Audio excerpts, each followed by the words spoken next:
What's up, everyone? Admin here, and we're coming to the final parts of the training already.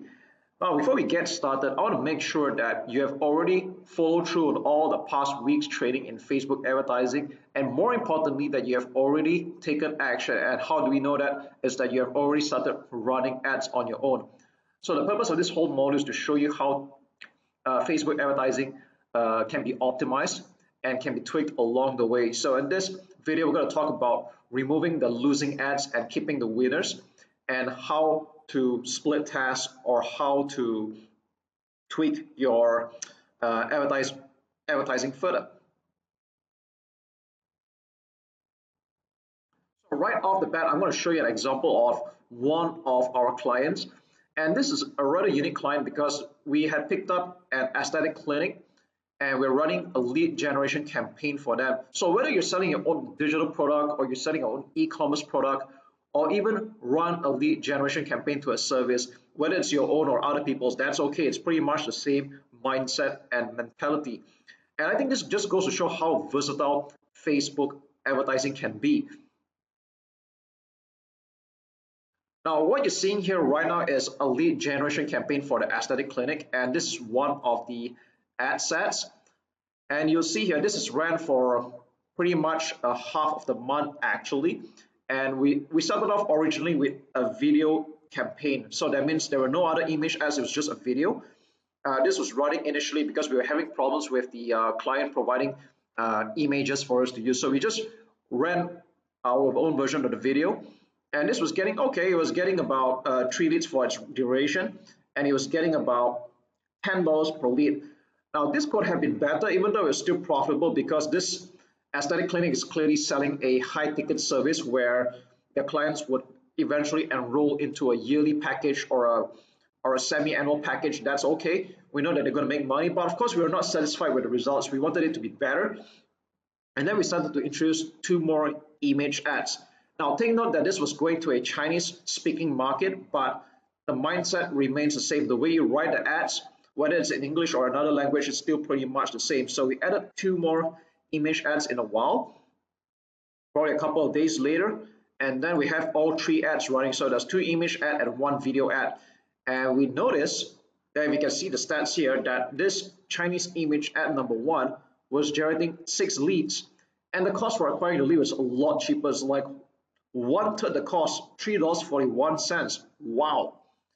Okay, and then if you notice this other Chinese ad in image form here, now this didn't generate any lead at all. All right. Now you might notice that even if you run it for a good 4 to 7 days, normally that's what I like to do. You want to run it for 4 to 7 days. Some people have this habit of quickly making a decision after 24 hours or 48 hours. Now that's just rubbish. All right. When you do Facebook advertising, it should be a long-term game. And if you want to clearly see the winning ads and the losing ads, you should give it at least 4 to 7 days. Now, 4 being the fastest, 7 being the most ideal. You don't want to be changing up ads or making a decision so quick in the next 24 or 48 hours, because you need Facebook to give it some time to rotate the ads and test out which one works. So how do you know which one's the winning ad and losing ad? Now, there's no clear-cut way, but there's a few indications I look at strongly. Number one, when this was running for almost a week, we noticed that even though there were only 3 ads to rotate, the most of the spending went into the first image and still in the Chinese video, but by virtue of the fact that this has been running much earlier, so that's why the ad spend was higher. All right, but you notice Chinese image 2 was spending only $2.96. All right, now this is Facebook's way of telling you that it has a preference of running the other 2 ads. So when you see that the ad spend is a lot less for a couple of ads and it seems to heavily prioritize the other, it's kind of Facebook's way of telling you that these ads are more preferred than the other one. So that's one very strong indication already. So actually, based on this alone, I would have turned this off already. All right, so that's one really good indication. Another one, if you want to take a look at, I like to look at cost per 1,000 impressions. Now, ideally, I like to keep it $10 or below. Sometimes in some market, it can get a little bit higher than that, but that's okay. I try to keep this below $10 per CPM, or cost per 1,000 impressions. So you can see here, all of this are doing pretty good. They're all below $10. All right. Click-through rate, I try to keep it 1% and above ideally, but so I think this is slightly okay. I'll still keep it that way. And if you notice, image ad one and video ad one, they were getting more clicks. Now, if you see why the video has more clicks, because like I said, this ran earlier, but if they ran about the same time, then I think it would be pretty much a draw. Okay. Now, if you notice that there are less clicks for image two, so again, another reason why I turned this off. And you can see that most importantly, these two ads were generating leads. Now, the video one was costing more than usual, and this was wanted, but I still kept both running because sometimes it's more like a reminder behavior that some people like to click on video ads and watch. Some people like to just see the image and just get straight to the point. Surprisingly, for a lot of my campaigns, my image ads convert the best, but I will not discount video because videos for a couple of my campaigns, they were doing very great. So ideally, you want to have both image and video. You don't just want to depend on one. All right. So this is one of the just some of the ways you can actually test out and see which was the losing ad, and then you turn it off.